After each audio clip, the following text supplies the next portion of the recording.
selamat datang di mata kuliah Sistem Bilangan 2 Operasi. Kita harus tahu apa itu sistem bilangan. Sistem bilangan adalah sebuah cara atau sebuah sistem untuk menyatakan suatu bilangan. Jadi, cara ini, sistem ini boleh tertulis, boleh juga tidak tertulis. Contohnya sebuah sistem adalah kita tahu bilangan Romawi 1, 2 yang penulisannya seperti ini, 4, 5, 6 dan seterusnya, lalu 10, 11 dan seterusnya. Ini adalah sistem bilangan tersendiri yang berbeda dengan sistem bilangan yang biasa kita gunakan. Sistem bilangan asli, sistem bilangan real, ini berbeda. Lalu berbagai budaya pun memiliki sistem bilangannya sendiri, ataupun tergantung dengan kebutuhan memiliki sistem bilangannya tersendiri. Nah, contoh dari sistem bilangan yang biasa kita gunakan yaitu sistem bilangan asli, sistem bilangan real, rasional, dan irasional. Ini masuk ke sistem bilangan desimal. Maksudnya seperti apa? Jadi, sistem bilangan desimal ini menggunakan 10 sebagai basis. Jadi, ketika ini, jadi posisi bilangannya, ketika kita menyatakan 2020, maksudnya adalah 2000 ditambah 0 kali 10 pangkat 2, tambah 2 kali 10 pangkat 1, ditambah 2 kali 10 pangkat 0. Nah, ini adalah ini menyatakan ribuan, ratusan, puluhan, dan satuan. Dinyatakan dalam 10 pangkat. Nah, sebenarnya arti desimal itu apa sih? Nah, desi itu menyangkut kata 10.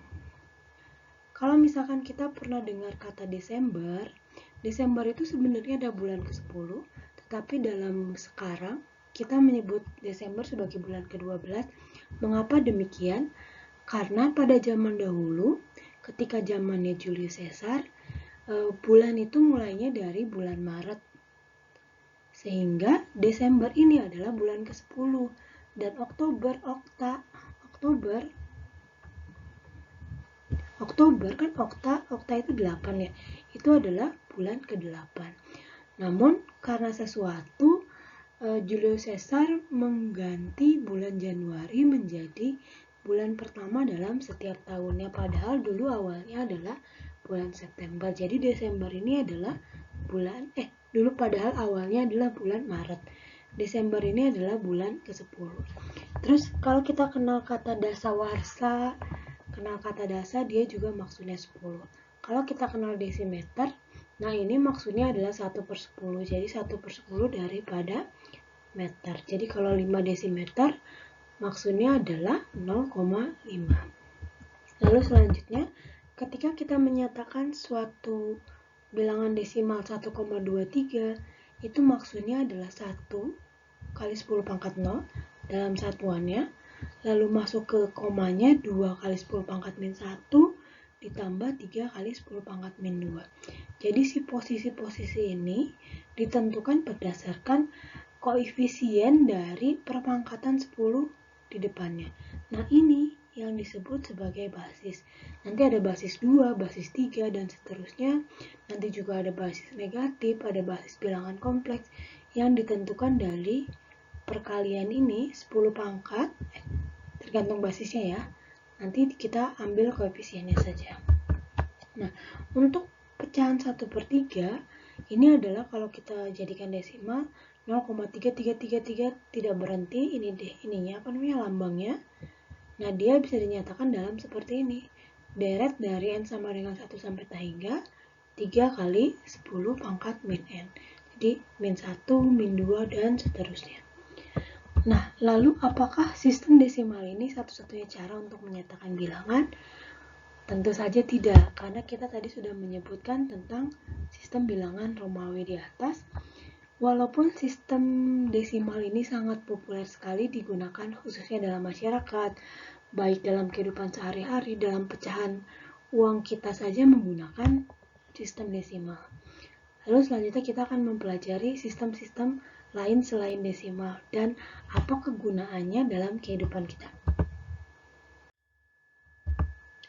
Nah, jadi dari zaman primitif dulu, mungkin dari zaman batu atau sebelum zaman logam, sebelum zaman batu dahulu kala, si kebutuhan bilangan ini terus meningkat sampai sekarang hingga tahun 2020 ini sudah zamannya IoT, Internet of Things, sudah zamannya smart teknologi, sudah zamannya komputer, internet di mana-mana. Si kebutuhan bilangan ini, kebutuhan manusia akan bilangan ini terus berkembang. Yang awalnya hanya menggunakan bilangan dalam misalkan menghitung jumlah hewan ternak yang kita miliki, atau menghitung barang dagangan yang kita miliki, menghitung jumlah barang yang ingin kita beli, dan sebagainya, lalu terus berkembang sampai sekarang menggunakan bilangan itu sebagai bagian dari programming di komputer untuk memecahkan suatu masalah. Nah, karena masalah yang kita punya, manusia punya terus berkembang, si kebutuhan akan bilangan ini dia terus meningkat. Kalau misalkan mungkin yang dulu ternyata tidak efektif menyatakan bilangannya, maka dia terus berkembang, lalu dapat masalah baru lagi, teknologi semakin canggih lagi, sistem bilangan ini akan terus berkembang. Ini jadi awalnya menghitung ternak, tadinya hanya bilangan asli doang, 1, 2, 3, atau menghitung baju yang kita punya dan seterusnya. Lalu kita ke menghitung panjang kan, benda yang dihitung panjang kan dia selalu padat. Tidak mungkin hanya 1 meter, 2 meter, dan seterusnya, nanti ada 1,3, 1,333 dan seterusnya. Maka di sini dari bilangan asli muncullah bilangan real, bilangan rasional dan irasional. Dan seterusnya terus berkembang sampai sekarang. Lalu kita membutuhkan untuk menghitung memori komputer, maka mungkin dari dulu juga sudah ada, maka muncullah atau digunakanlah sistem bilangan biner atau bit. Kalau ada yang sering dengar di komputernya 32 bit, maksudnya 32 binary digit. Dan seterusnya, semua sistem bilangan ini menjawab permasalahan manusia yang dihadapi sekarang, maupun pada zamannya mungkin, maupun yang akan datang. Jadi sistem bilangan ini dari zaman dulu sampai sekarang terus berkembang, menjawab perubahan zaman. Nah, jadi kalau kita punya numeral system atau sistem bilangan, dipengaruhi oleh kebutuhan, lalu dipengaruhi oleh culture. Seperti tadi, bangsa Romawi, dia punya sistem bilangannya sendiri, lalu misalkan bangsa Arab punya sistem bilangannya sendiri, lalu dengan percampuran budaya atau asimilasi, maka sampai sekarang sistem bilangan yang kita gunakan, mungkin Indonesia pada awalnya tidak menggunakan sistem desimal, bisa jadi. Lalu dengan adanya asimilasi, orang-orang pada bermigrasi, maka digunakanlah sistem desimal ini dengan pengaruh dari Hindu-Arabik, sistem bilangan Hindu-Arabik, maka sampailah kepada sistem bilangan yang sekarang kita gunakan. Nah, sistem bilangan, contoh-contoh sistem bilangan yang berdasarkan budaya, ada sistem bilangan suku Maya, sistem bilangan suku Mesir pada zaman dulu yang ada di dinding-dinding piramid, ini Romawi, dan sistem bilangan teli.